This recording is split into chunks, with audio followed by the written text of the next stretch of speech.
Hey guys, welcome back to our channel. For today's video, we'll show you how to add money in TradingView. Now, to add money in TradingView, you don't actually deposit funds directly into the TradingView app itself. Instead, TradingView works by connecting to a supported broker. And here's how it works step by step.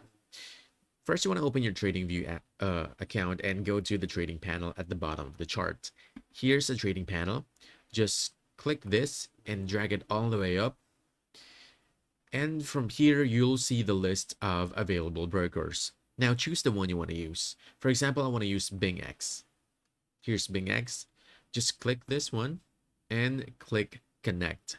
Then you have to log in or create an account with that broker. Once you have created your broker account, you can deposit money inside the broker's account, not TradingView itself. And after your funds are in the broker account, you'll be able to place trades directly through TradingView since it's linked to your broker. So the key thing to remember is TradingView doesn't hold your money, your broker does. And TradingView just acts as the interface for trading.